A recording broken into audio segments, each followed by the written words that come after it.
Shalom. Saya sungguh percaya bahwa hari ini menjadi satu hari yang sangat istimewa bagi kita sebagai orang-orang yang percaya, karena seluruh keberadaan kita sebagai manusia ciptaan baru akan melakukan pekerjaan-pekerjaan yang firman Allah katakan, dan dalam melaksanakannya itu kita berada di dalam suasana kerajaan surga ada di dalam kehidupan kita, yaitu sukacita, damai sejahtera akan melingkupi seluruh kehidupan kita. Kita berbicara tentang kehidupan kita di sepanjang tahun ini, bahwa kita sebagai manusia ciptaan baru adalah sebagai seorang pahlawan yang berkemenangan di dalam segala perjalanan yang kita lalui. Memang dunia di sekitar kita mengalami banyak perubahan, bahkan mengalami krisis sekalipun. Dunia pada hari ini sedang mengalami krisis global, tapi kita percaya Allah membedakan kita sebagai anak-anak Allah. Katakan sama-sama, Tuhan akan membedakan kehidupan saya sebagai seorang anak. Itulah keberadaan kita sebagai orang yang percaya pada Tuhan. Ketika kita membicarakan tentang manusia baru sebagai pahlawan yang berkemenangan, ada beberapa hal yang akan menentukan kemenangan kita. Yang pertama, kita adalah manusia ciptaan baru. Berarti ada kehidupan Allah yang ada di dalam kehidupan kita. Itulah dasar yang menjadikan kita berbenah dalam segala perkara. Karena kehidupan kita adalah kehidupan ilahi. Itu sebabnya Alkitab katakan manusia ilahi. Ini bukan manusia yang sembarang. Artinya ini adalah manusia yang memiliki otoritas di atas segala sesuatu. Manusia yang berkuasa atas segala apa yang ada di sekitarnya. Dan sehingga kita menikmati kemenangan demi kemenangan. Hal yang kedua, kita harus hidup dalam firman. Dan juga kita hidup di dalam Roh Kudus, dan itulah jaminan kemenangan kita. Karena secara pribadi kita tidak memiliki kekuatan apa-apa. Itu sebabnya kita sungguh menyatukan pikiran kita, sungguh beriman bahwa di luar Tuhan kita akan mati. Di dalam Kristus kita akan hidup. Amen. Dalam Kristus kita akan memanifestasikan pekerjaan-pekerjaan Allah yang akan terjadi di dalam kehidupan kita. Ketika kita menciptaan baru, itu berarti kita mengalami perubahan. Mari katakan sama-sama, di dalam Kristus. Dalam Kristus. Saya pasti mengalami perubahan. Saya pasti mengalami perubahan. Sesuai dengan apa yang firman Tuhan katakan. Sesuai dengan apa yang firman Tuhan katakan. Saya akan menikmatinya. Saya akan menikmati. Dalam perjalanan. Kehidupan saya setiap hari. Dalam kehidupan rohani. Saya terus bertumbuh. Terus bertumbuh. Semakin dewasa. Meningkat. Dan terus meningkat. Itulah kehidupan saya. Sebagai orang percaya. Amin. Perubahan-perubahan yang terjadi. Perubahan dalam pikiran kita. Perubahan dalam kehidupan kerohanian kita. Perubahan dalam hubungan kita dengan Allah. Perubahan hubungan kita dengan sesama kita. Dan pada saat ini kita sedang juga membicarakan beberapa waktu lalu tentang perubahan karakter. Dan 2 minggu ini kita sedang membicarakan tentang perubahan dalam kita melayani. Minggu lalu kita sudah berbicara perubahan apa yang akan kita lakukan dalam pelayanan kita. Kita harus menyatukan pikiran kita, menyatukan iman kita, menyatukan pengharapan kita pada firman Allah dan perkataan-perkataan Allah. Artinya, apa yang firman Tuhan katakan itu harus kita terima. Kalau kita tidak menerimanya, maka itu hanya sebatas tulisan yang tidak memiliki arti dan kuasa dalam hidup kita. Oleh karena itu, sejak firman itu kita ambil dan kita jadikan sebagai pegangan kita. dan kita jadikan sebagai jalan hidup kita, maka itulah yang dikatakan firman Tuhan menjadi kebenaran. Kebenaran itulah yang akan mengubah kita. Kalau firman Tuhan itu sudah ada di sini, kemudian kita pernah mendengar, kita pernah membaca tentang tulisan-tulisan tentang firman, tetapi kita tidak menyatukan itu dengan iman kita, tidak menjadi keyakinan kita, tidak menjadi dasar-dasar iman kita, maka itu adalah tulisan belaka. Tapi ketika firman itu kita ambil, kita terima, kita renungkan, kita jadikan sebagai keyakinan kita dan sebagai jalan-jalan yang akan kita lalui, maka firman itu pasti terjadi. Mari kita katakan sama-sama, ketika saya menerima firman dan menjadikan dasar keyakinan saya, dan saya menerima, melakukannya, menjadikannya sebagai kehidupan saya, maka firman itulah yang bertindak dalam kehidupan saya. Dan pada minggu ini kita belajar juga bersama tentang bagaimana perubahan kita di dalam melayani. Kita akan membaca firman Tuhan dari dua bagian hari ini. Yang pertama kita akan membaca Injil Matius pasal yang ke-20 ayat 20 sampai 28. Dengan kasih Kristus saya mengajak kita bersama-sama membaca firman Tuhan ini, dan kita bersama-sama juga berdiri. Mari kita berdiri dan kita akan membaca firman Tuhan bersama-sama.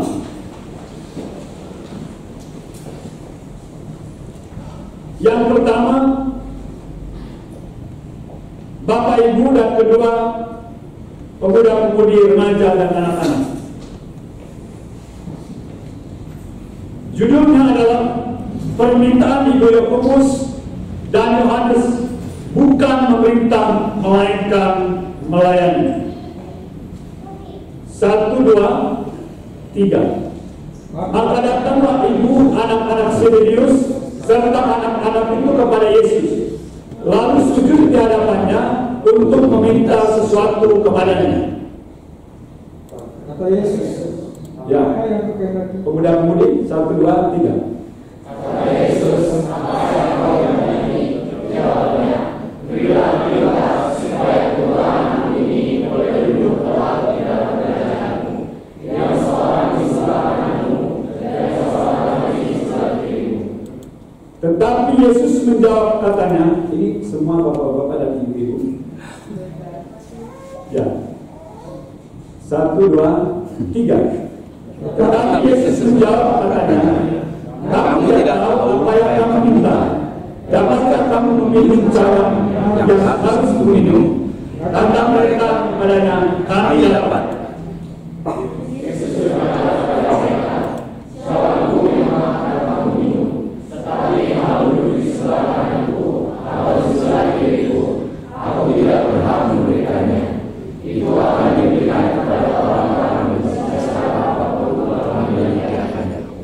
Mendengar itu telah 1, 2, 3. Mendengar itu arah ke-10 yang lain kepada kedua saudara itu.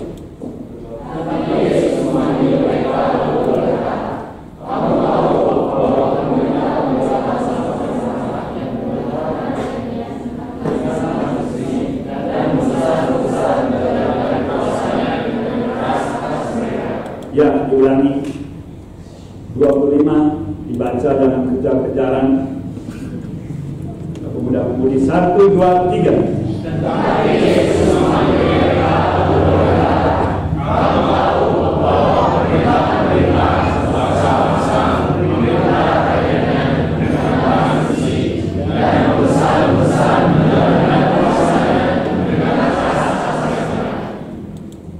Bapak-bapak Ibu, 1, 2, 3.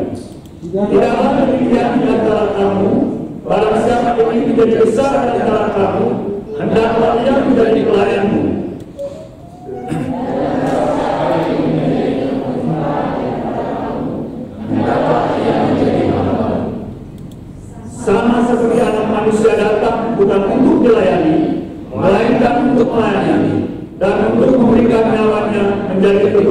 bagi banyak orang.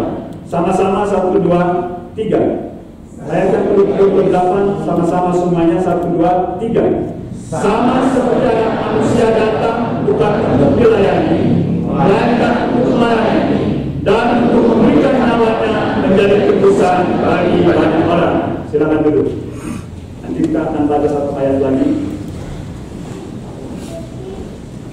Minggu lalu kita sudah belajar bersama transformasi dalam kehidupan pelayanan kita akan dirubah ketika kita menyatukan firman Tuhan itu tentang program Allah. Program Allah itu harus menjadi program kita. Mari katakan sama-sama, program Allah. Program Allah. Itu juga yang menjadi program saya. Kenapa ini penting, Bapak Ibu? Kalau kita menjalankan program kita sendiri dan kita tidak dalam program Allah, berarti kita sedang berseberangan dengan Allah. Oleh karena itu, Alkitab memberikan catatan yang sangat penting. Ada 2 program Tuhan di muka bumi ini. Yang pertama, menyelamatkan jiwa untuk datang kepada Tuhan, dibawa kepada kerajaannya. Itu yang pertama. Itu sebabnya ada penginjilan. Dan DNA Gereja Kemah Injil Indonesia adalah penginjilan. Kalau Gereja Kemah Injil tidak menginjil, berarti itu bukan Gereja Kemah Injil. Berarti itu gereja yang lain. Sekali lagi, DNA Gereja Kemah Injil adalah menginjil. Menginjilkah yang menjadi sasaran akhirnya? Bukan. Sasaran akhirnya adalah agenda Tuhan yang pertama ini, jiwa-jiwa diselamatkan.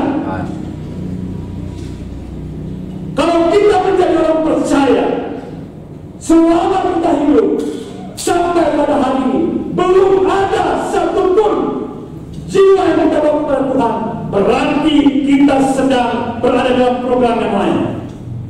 Amin. Ini sekali lagi saya minta supaya kita respon. Satukan pikiran saudara, satukan fokus saudara dengan apa yang sedang kita sampaikan saat ini. Renungkan baik-baik. Kalau kita sebagai orang percaya atau sebagai orang yang sudah berada dalam Kristus, usia Kristen kita sudah 5 tahun misalnya, dan tidak ada satu jiwa pun yang kita bawa kepada Tuhan, berarti kita perlu tanda tanya. Kita ini berada dalam Tuhan apa tidak? Itu yang pertama. Yang kedua, apakah kita sedang berada bersama-sama dalam program Tuhan? Kalau tidak, tentunya sampai kapanpun kita tidak pernah akan bisa memenangkan jiwa. Amin. Ya. Yang kedua, program Tuhan adalah memulihkan segala sesuatu. Dan ketika kedua program ini selesai, Alkitab katakan, maka Yesus pasti datang. Mau Yesus datang? Mau. Bukan datang untuk memberi pertolongan ya. Ceramah. Yesus datang untuk mengakhiri dunia ini maksudnya. Berarti hari kiamat yang sedang ditunggu-tunggu setiap orang itu sudah akan terjadi. Dalam pemulihan segala sesuatu ini dikerjakan oleh orang-orang percaya atau oleh orang-orang yang sudah di dalam Kristus. Ya. Bukan oleh orang-orang yang masuk dalam gereja, bukan. Ya, jangan komplain dengan saya. Mungkin ada yang bah ini pernyataan ini tidak benar. Ada orang masuk dalam gereja, ada orang anggota gereja, ada orang ibadah, ada orang melayani, tetapi belum di dalam Yesus Kristus.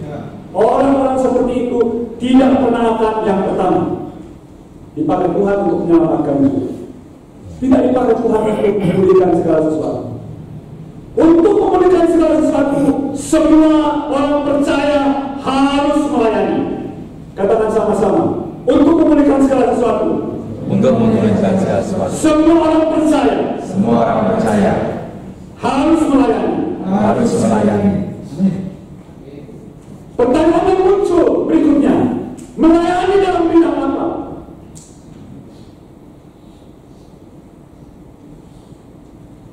Untuk memulihkan segala sesuatu berarti semua lini harus dimasuki anak-anak Tuhan. Lini artis, politisi, ekonom,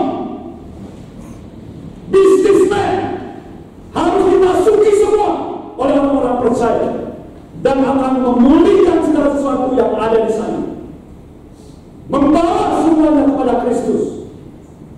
Itu sebabnya tidak ada pekerjaan, saya sering mengulangi, tidak ada pekerjaan yang kotor. Tidak ada profesi yang dianggap suatu hal yang tidak benar dalam pandangan secara etika saja. Secara hakikatnya, semua panggilan itu adalah benar dan mulia. Katakan sama-sama, semua panggilan. Semua panggilan Benar dan mulia. benar dan mulia. Karena Tuhan mau memakai semua orang percaya untuk memulihkan segala sesuatu. Untuk memulihkan segala sesuatu.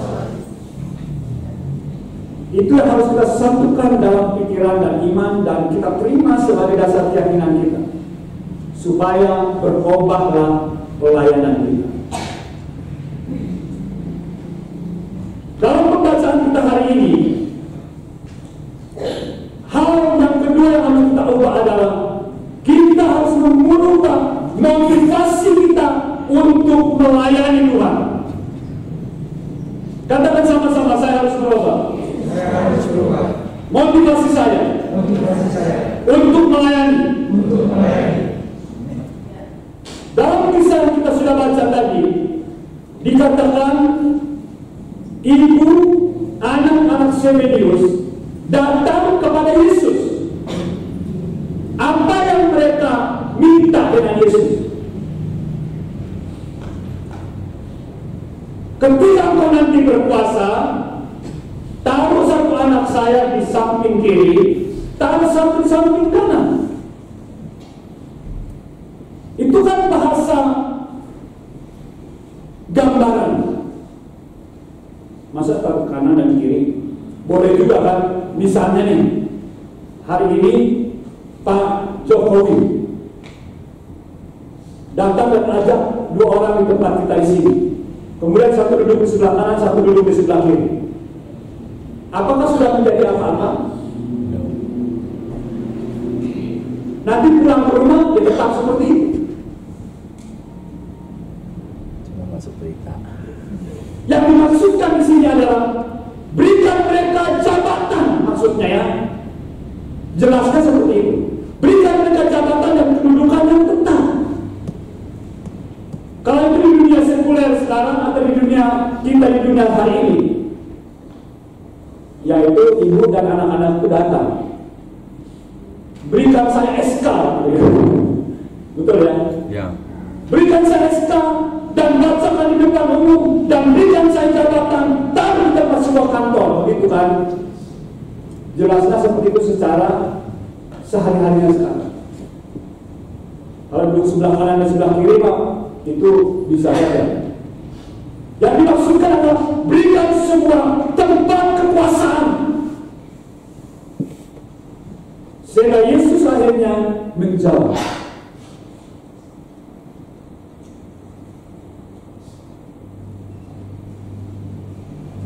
Hal duduk di sebelah kanan dan sebelah kiri itu bukan urusan saya,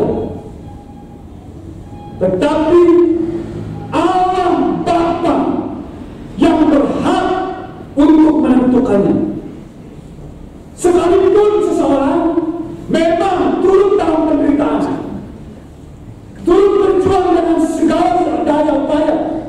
tetapi yang berhak menentukan seseorang mendapatkan sesuatu adalah Bapa. Ya. Waktu saya merenungkan ini, saya berpikir, ketika seseorang sedang komplain dengan segala sesuatu yang dilakukan,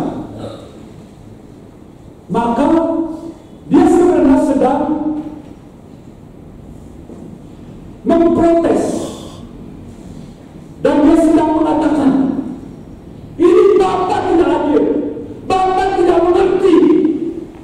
Itu sebenarnya yang dikatakan oleh orang yang seperti itu. Yesus katakan, lakukan bagian kita, sekalipun pekerjaan yang kita lakukan berat, Tuhan yang akan memberikan apresiasi.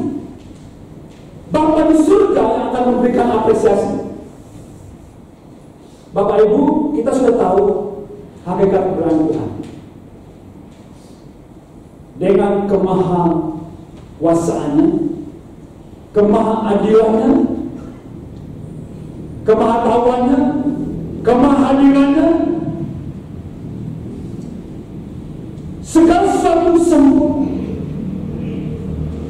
Dan saya percaya Bapa kita di surga tidak pernah keliru untuk memberikan apresiasi. Dan tidak pernah ada apresiasi yang tidak tepat. Oleh karena itu, Alkitab memberikan penjelasan kepada kita pada pagi hari ini dalam kisah ini, bahwa kita tidak boleh menuntut ketika kita sudah melakukan sebuah pelayanan.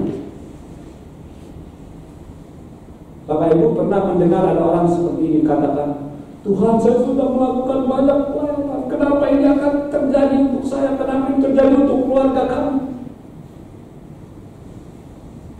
Sepertinya benar, dan itu sebenarnya salah. Karena Tuhan tahu segala sesuatu. Jangan pernah protes kepada Tuhan ketika sudah melakukan sebuah pelayanan. Ini harus kita tanamkan dalam hati kita. Ketika kita melakukan sebuah pelayanan, kita percaya Tuhan akan membalas tepat.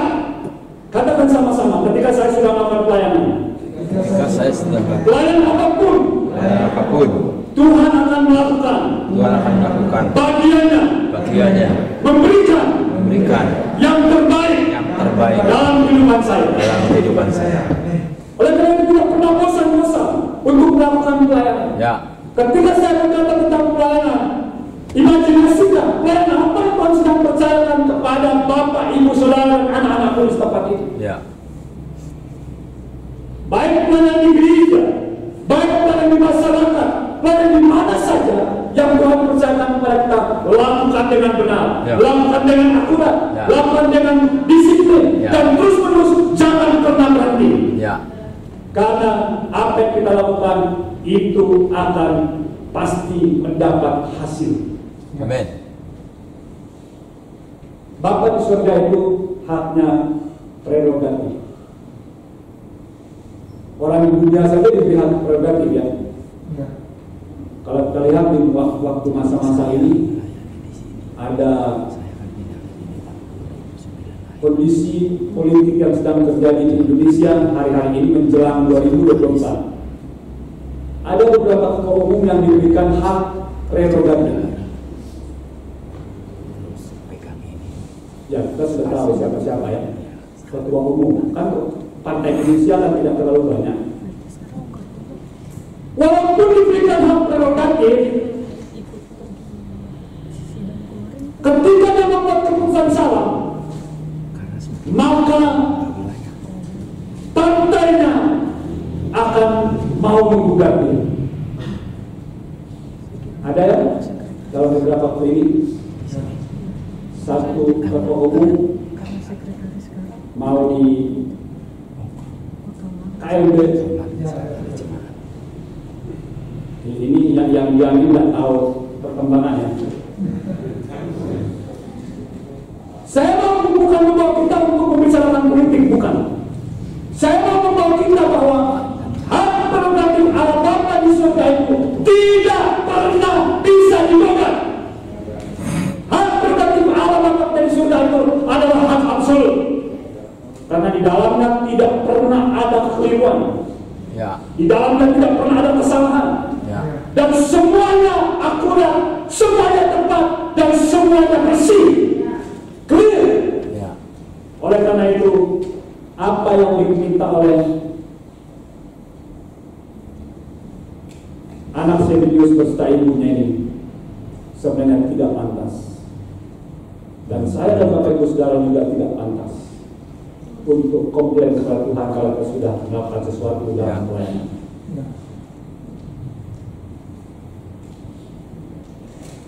Motivasi kita harus dimurnikan. Kita harus melihat status kita siapa. Di dalam bagian ini, Yesus berkata, dan 25 dikatakan, tetapi Yesus memanggil mereka dan berkata, kamu tahu bahwa pemerintah bangsa-bangsa memerintah rakyatnya dengan tangan besi, dan pembesar-pembesarnya menjalankan kuasanya dengan keras atas mereka. Tidaklah demikian di antara kamu. Barang siapa ingin menjadi besar di antara kamu, hendaklah ia menjadi pelayan. Dan barang siapa ingin menjadi terkemuka di antara kamu, hendaklah ia menjadi hamba. Wah, ini sesuatu hal yang begitu kontras dengan kekuasaan di muka bumi. Dalam sistem pemerintahan apapun yang melakukan pemilihan, ketika waktu masa kampanye, ya ini bukan saya provokasi Bapak Ibu Saudara ya, ketika waktu masa kampanye, biasanya para konstituen yang akan maju sebagai seorang legislatif, yudikatif dalam tingkatan apapun, biasanya mereka sepertinya mudah ditemu ya. Itu ya Bapak-Bapak. Ya. Karena mereka sedang mencari apa? Suara. Yang tadinya tidak pernah musuh-musuhan, tiba-tiba sudah dikabur sana. Tetapi ketika dia sudah berkuasa, Bapak Ibu coba-coba ke sana, dicegat sama ajudan paling enggak. Kalau dia bupati atau gubernur, kalau dia sudah presiden, saudara tidak pernah akan bisa dekat-dekat. Pampres akan ada di sekitar situ. Yesus membandingkan kekuasaan kerajaan dan negara di sini dalam bagian ini. Ya. Mereka memerintah dengan kekuasaan yang keras, tetapi engkau adalah seorang pelayan. Katakan saya dan saudara adalah pelayan. Kita semua, saya ikuti. Kita semua adalah pelayan. Dan kita juga. Hamba. Amin. Kayaknya tidak enak ya. Nanti pulang-pulang nanti aduh komplain. Jadi ya saya hamba yang berarti tidak punya apa-apa ya. Iya benar. Karena kita tidak punya apa-apa. Segala sesuatu berasal dari Tuhan. Ya. Kepandaian kita, kemampuan lain yang ada pada kita, ya. Harta benda yang ada pada kita, ya. Kehidupan kita, nafas kita, semuanya punya Tuhan. Ya. Oleh karena itu kalau kita hamba dan pelayan tidak berlebihan. Bahkan Alkitab katakan Tuhan sudah membeli kita dengan harga yang lunas dan bayarnya mahal, yaitu darah Kristus. Jadi kita sebagai hamba. Berbicara tentang hamba dalam konteks Alkitab, baik di perjanjian lama dan di perjanjian baru, hamba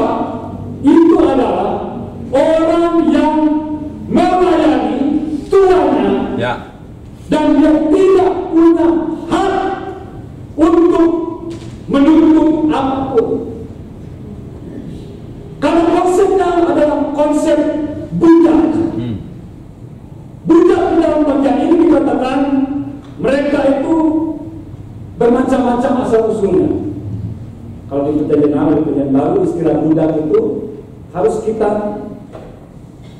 samakan dengan pandangan di masa itu, bukan di masa kita.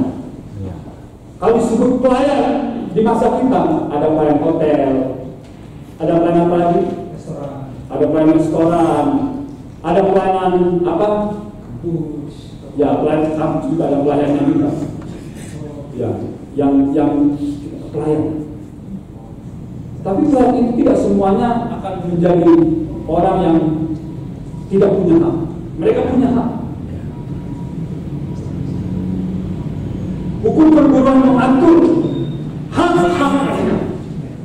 Tetapi hamba, pelayan dalam perjanjian lama dan perjanjian baru ini adalah orang yang melakukan segala sesuatu untuk tuannya dan segala hasilnya diserahkan kepada tuannya, dan juga gagal atau sukses itu dia atas nama tuannya. Ya. Jadi kalau dia berhasil, yang disebut tuannya. Misalnya saya ambil contoh, Pak Markus punya hamba, kemudian dia bekerja, dan dia bekerja dan luar biasa. Pada saat dia selesai bekerja, namanya yang berhasil bukan, misalnya ini namanya siapa? Ya, tidak mau jadi hamba ya. Ada yang mau namanya dijadikan sebagai contoh pagi ini? Mau, Pak. Saya. Ya, Pak Matius. Karena dia hamba, tidak ada sebutan Pak. Matius hambanya Tuan Markus. Kemudian bekerja, dan pekerjaannya berhasil. Kalau mulai sekarang yang dihilangkan, yang dieksposkan adalah bukan Matiusnya. Tuan Markus berhasil memecahkan rekor ini. Matius tidak punya apa. Karena apa? Karena dia adalah milik dari Tuan Markus. Nah, asal budak itu biasanya ada yang ditawan, ada yang dibeli, ada yang lahir di rumah tuannya, ada juga yang menyerahkan diri, macam-macam banyak. Kalau yang dibeli, ada ceritanya, sudah tahu siapa yang dibeli? Ya, Yusuf. Tapi kalau disuruh di seksi musik Itu budak belian, tapi bisa menjadi orang nomor 2 di sebuah negara. Itu Perdana Menteri, kalau itu kan di dalam kerajaan.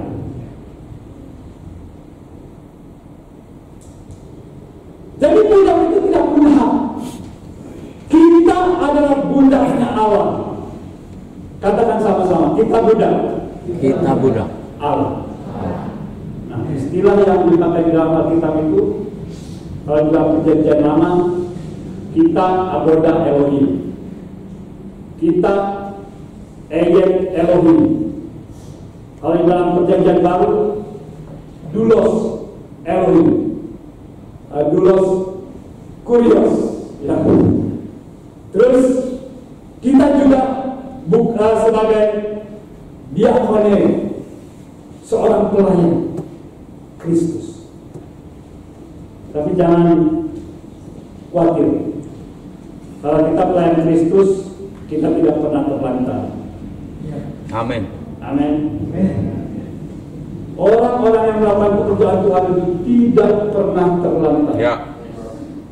Karena kita memiliki Bapa surgawi, pemilik segala sesuatu di muka bumi. Amin. Haleluya. ATM kita ada di surga.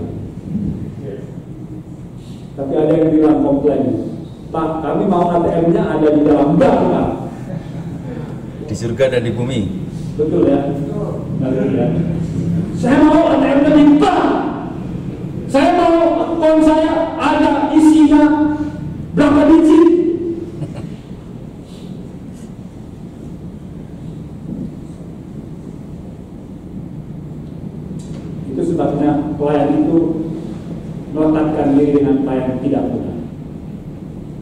tetapi jaminan Tuhan. Kan tadi kan seperti gambarnya tadi, kalau sorry ya, saya tak panggil Matius ya. Matius dan Tuhan Markus tadi. Dan memang tidak ada hal sama sekali, tetapi gambaran kita terhadap Bapa di surga tidak akan seperti itu. Dia pemilik segala sesuatu. Ya. Kalau kita anaknya, itu status yang juga Tuhan tetapkan, kita anak. Dan kita juga hamba. Kita juga teman. Ya. Betapa hebatnya kita. Murid. Kalau yang lain mungkin bisa hamba aja. Kita anak. Sahabat anak. Kalau di keyakinan yang lain tidak berani panggil Bapa ya. Ya. Mana ada yang panggil Allah pencipta langit dan bumi Bapa, kecuali Bapak Ibu Saudara saya. Yes. Kita hamba sekaligus anak. Amen. Jadi kalau gitu, kita hamba yang bagaimana?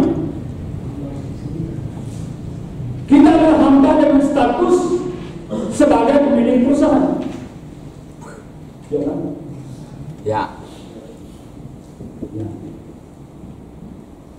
Kalau Pak Moko punya perusahaan, kemudian anaknya Evan bekerja di situ, yang memang digaji, tetapi perusahaan itu adalah milik Bapak. Evan. Kenapa? Karena dia adalah ahli warisnya. Kan status kita pun seperti itu. Kita hamba, kita pelayan, tetapi kita juga ada. Ya, inilah keindahan yang berada dalam kehidupan orang percaya. Kita harus membangun keyakinan, dasar keyakinan kita, dasar iman kita, bahwa kita adalah hamba Allah. Katakan sama-sama, saya hamba Allah. Saya hamba Allah. Saya pelayan Allah. Saya pelayan Allah. Dan tanggung jawab hidup kita supaya kita merubah segala hal yang kita lakukan bagi pekerjaan Tuhan. Ya. Kita bukan melakukannya untuk siapa-siapa. Kita melakukannya untuk Bapa kita. Kita melakukannya untuk Tuhan kita. Ya. Itu akan merubah kehidupan kita sebagai seorang pelayan. Yang terakhir, bagaimana kita mengubah kebenaran kita sebagai seorang pelayan? Kita mengikuti teladan Yesus. Di ayat yang ke-28 dikatakan, sama seperti anak manusia datang bukan untuk dilayani, melainkan untuk melayani, untuk memberikan nyawanya menjadi tebusan bagi banyak orang. Ini kalimat sangat penting. Dikatakan di sini, sama seperti anak manusia yang Yesus, dia datang bukan untuk dilayani, melainkan untuk melayani. Nah, kalau sudah sampai di situ, semua orang bisa sanggup melakukan. Tetapi kalau dan itu kalimat berikutnya, memberikan nyawanya menjadi tebusan banyak orang, itu hal yang sangat luar biasa. Jadi artinya bagi kita bisa saja memberikan nyawa, tetapi Tuhan minta pada kita layani Tuhan dengan teladan Kristus, yaitu rela berkorban. Katakan sama-sama, dari Tuhan harus rela berkorban. Yesus teladan kita yang sangat tinggi. Dia memberikan nyawa, artinya berkorban, mengorbankan nyawanya, memberikan darahnya, memberikan hidupnya untuk kita. Ya. Dan ketika kita melayani Tuhan juga harus ikut teladan Yesus. Kita akan melayani Tuhan dengan berkorban. Bapak Ibu, kalau kita melihat bapak-bapak kita, saudara kita yang melayani secara langsung di dalam gereja, itu mereka berkorban.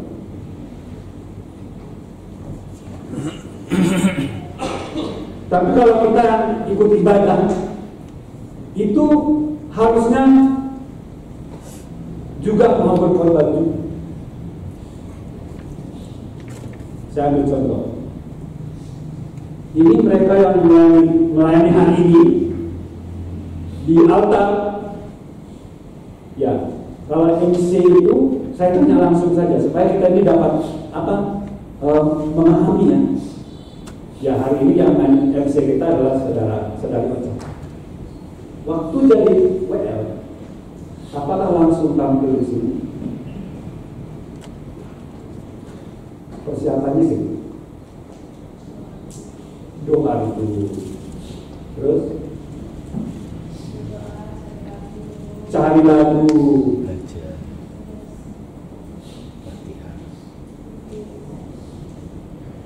doa lagi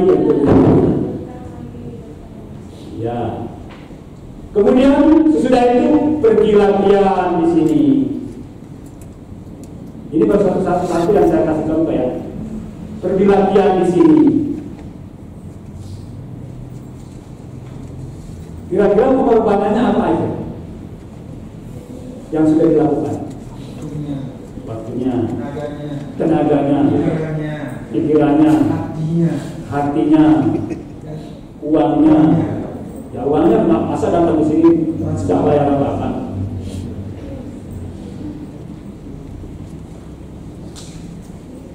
Itu sudah melakukan pengorbanan. Ini saya tanya, ini sudah melakukan pengorbanan. Nah, terus ketika sudah ibadah, yang datang ibadah terlambat. Ya, dengan berbagai alasan kita terserah.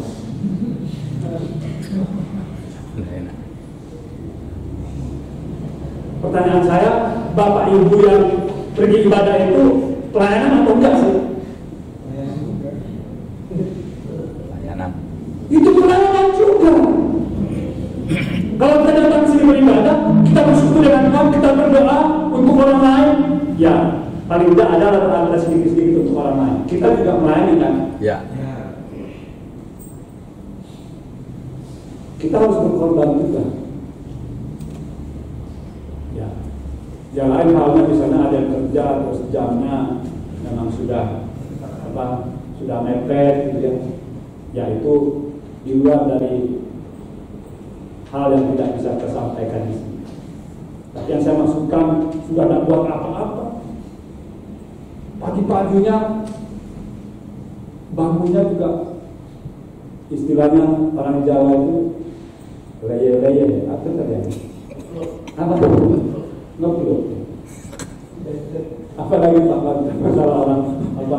Ya, ini saya mau katakan kadang-kadang karena ada konsep yang salah. Minggu itu hari itu yang salah. Libur. Minggu bukan hari istirahat, bukan hari libur. Merah untuk yang lain, tapi untuk kita hijau. Bertumbuh maksudnya hidup. Minggu itu adalah hijau untuk kita. Jangan merah. Kalau sudah merah ya pantas aja sudah seperti tadi. Enak-enakan. Ya. Kalau hari lain, Senin, Selasa, Rabu, Kamis, Jumat, Sabtu, bisa bangun jam 5, bisa bangun jam 7. Tapi kalau sudah pada hari Minggu, bangunnya tidak bisa jam 7, bangunnya jam setengah 9. Bertobatlah. Amin. Ya. Teladan Yesus. Ya. Bagaimana dalam Yesus kita baca firman Tuhan ini dan mengakhiri pemberitaan firman Tuhan hari ini.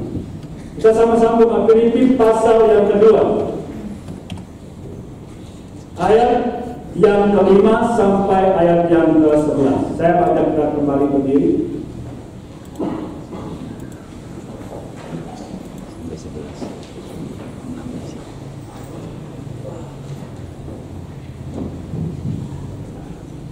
Sudah dapat? Kita baca sama-sama 1, 2, 3.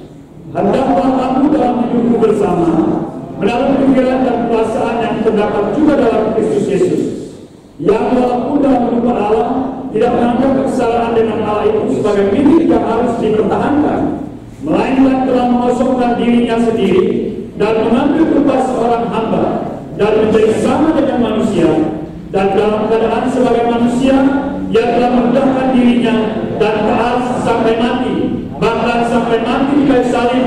Itulah sebabnya Allah sangat meninggikan dia dan mengaruniakan kepada nama di atas segala nama, supaya dalam nama Yesus bertumbuh segala yang ada di langit dan yang ada di bumi dan yang ada di bawah bumi, dan segala lidah mengaku Yesus Kristus adalah Tuhan bagi kemuliaan Allah Bapa. Silakan dulu. Kalau di dalam Injil Matius 20 ayat 28 tadi dikatakan Yesus menyerahkan nyawanya. Tapi dalam bagian ini dijelaskan secara lebih jelas dengan beberapa pengertian yang lain. Kalau Kristus dikatakan di sini adalah supaya kita bisa diubah pelayanan kita, maka kita menjadikan sebagai teladan. Yang pertama, satukan pikiran kita dan perasaan kita di dalam Kristus. Katakan sama-sama, satukan pikiran saya dan perasaan saya dalam Kristus. Itu sangat penting. Menyatukan iman, keyakinan, pengharapan kita di dalam Yesus, itu akan menentukan segala sesuatu. Bersatu. Namanya orang bersatu itu gimana, Pak? Bersama-sama. Kalau bisa yang lebih jauh, bergandengan tangan. Kalau kita menyatukan pikiran kita, perasaan kita di dalam Kristus, maka yang lain-lainnya akan berjalan sesuai dengan apa yang kita pikirkan dan kita rasakan. Gimana sih kalau orang kenapa bisa rela berkorban? Misalnya ini, ambil contoh aja ya, jangan dimasukkan di hati ya. Misalnya Thomas, terus kalau dengan Desni punya perasaan dan pikiran, ya, dapat debat ya, punya perasaan dan pikiran, cinta,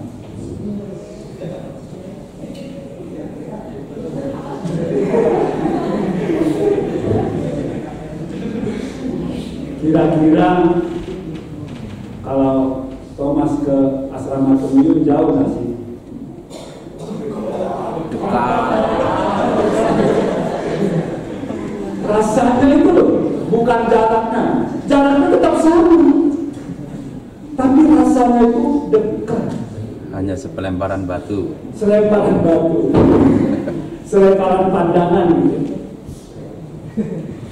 Nah, saya balik. Pikiran dan perasaan Thomas itu benci sekali dengan Yesus. Ya kan saya mencoba satu aja kalau dibandingkan. Kalau Pak Selamat Tumuyun kira-kira jauh apa? Jauh banget. Dekat rasanya. Jauh rasanya. Tidak usah langsung. Menyatukan pikiran dan perasaan dengan Kristus akan mengubah segala sesuatu dalam pelayanan kita. Ya. Oleh karena itu, mari kita deklarasikan di hadapan Tuhan hari ini. Mulai hari ini, Saya akan menyatukan Saya akan menyatukan pikiran dan perasaan saya pikiran dan perasaan di dalam Kristus. dalam Kristus. Amin. Amin. Ketika itu kita lakukan, maka pelayanan kita pasti akan berubah. Taruhlah pikiran perasaan kita seperti firman Tuhan katakan, minta. Kasihlah Tuhan Allahmu dengan segenap hatimu, dengan segenap jiwamu, dengan segenap akal budimu, dengan segenap kekuatanmu. Ya. Kalau kita menaruh perasaan dan pikiran kita menyatu dengan Yesus, mencintai Yesus, apa sih yang diminta Yesus yang bisa kita lakukan? Benar. Itu yang pertama. Yang kedua, kalau kita membaca bagian yang sudah kita baca tadi, di ayat yang ke-7 ada istilah mengosongkan diri. Mengosongkan diri itu kalau kita perhatikan, istilah yang dipakai di sana adalah mengandung arti kehendak kita, apapun dalam kehidupan kita, kita tundukkan, kemudian kita taruh kehendak itu dalam kehendak Tuhan. Istilahnya kehendak kita sudah disatukan dengan kehendak Tuhan. Itu namanya kita menyatukan kehendak. Istilah yang dipakai di sana adalah kenosis. Jadi kalau kita menyatukan kehendak kita dan tundukkan kepada Kristus, maka itu pasti akan mengubah segala sesuatu yang kita lakukan dalam pelayanan.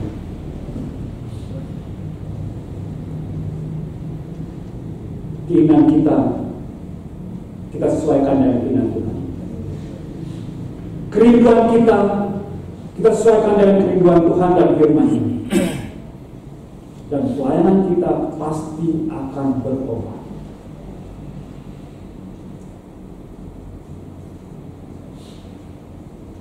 Yang terakhir, ada dua karakter yang harus menguasai kehidupan kita, yaitu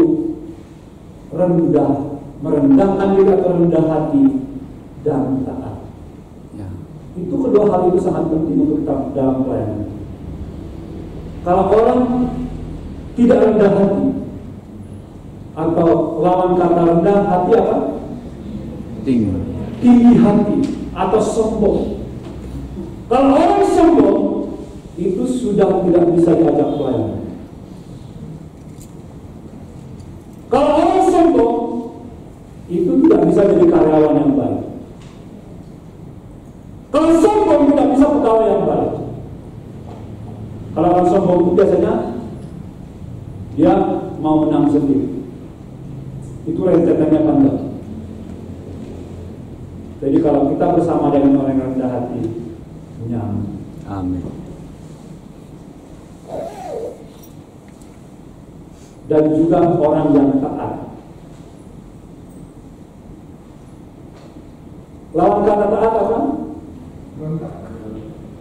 Apa Pak? Pemberontak, melawan, penentang, apa lagi? Pembangkang. Mau gak sih punya pegawai kalau saudara sebagai seorang owner punya pegawai seperti itu, mau gak? Nggak mau. Karakter seorang pelayan Tuhan harus rendah hati, harus taat. Dan Tuhan mencari orang seperti itu. Orang pandai, orang cerdas banyak. Tapi Tuhan sedang mencari-cari orang yang taat dan rendah hati. Kalau orang rendah hati dan taat, Tuhan bisa memakai secara luar biasa. Makanya kita katakan Allah bisa memakai orang kecil, orang yang tidak terpandang, bisa mempermalukan orang yang pandai dan orang-orang yang terpandang. Ya. Karena Allah bisa mengubah segala sesuatu dalam bukan hitungan menit-detik, tetapi hanya sekian waktu Tuhan bisa mengubah segala sesuatu. Ya. Oleh karena itu Allah membutuhkan orang yang mengosongkan diri. Kalau orang sudah mengosongkan diri, itu suatu hal yang luar biasa. Dan saya terus belajar mengosongkan diri. Karena banyak juga pergumulan dan persoalan dalam dunia kepemimpinan. Ya. Bapak Ibu, di sini ada kan yang memimpin anak-anak buah dalam perusahaan.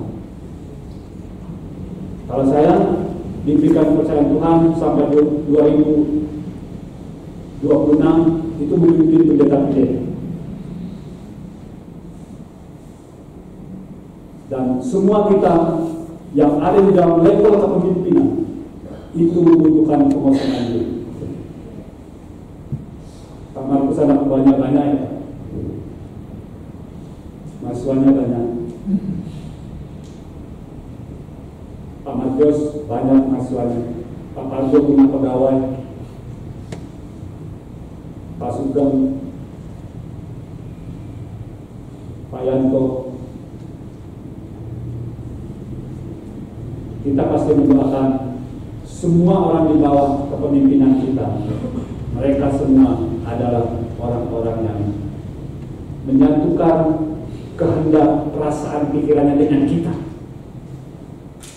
Menyatukan dan mengosongkan diri mereka supaya mereka menerima apa yang kita sedang lakukan. Mereka yang rendah hati dan juga mereka yang taat, itulah yang kita butuh. Dan Allah membutuhkan orang yang menyatukan pikirannya dengan Allah, perasaannya disatukan dengan Allah, ya. Mengosongkan diri supaya Allah memenuhi apa yang ada dalam kehidupannya dan memiliki kehidupannya penuh dengan kerendahan hati, karena di dalam kerendahan hati di sana akan mengalir hal-hal yang dahsyat. Dan orang yang taat mudah diajar dan dibentuk, ya, adalah kunci Tuhan akan pakai. Kalau orang sombong kalau ditegur gimana? Yang menegur satu kata, dia bisa 10 kata.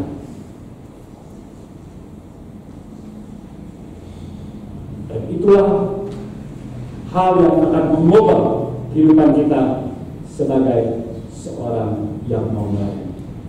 Dan Allah berkata, semua orang yang sudah dalam Kristus adalah hamba Kristus. Amin. Kalau saya bilang hamba, jangan berpikir pendeta, jangan berpikir majelis ataupun DPJ, jangan berpikir sekolah minggu. Kalau saya katakan hamba, berarti semua orang percaya. Katakan sama-sama, kalau Tuhan berkata hamba, berarti semua orang yang percaya, termasuk saya. Karena di dunia ini hanya ada 2 jenis hamba.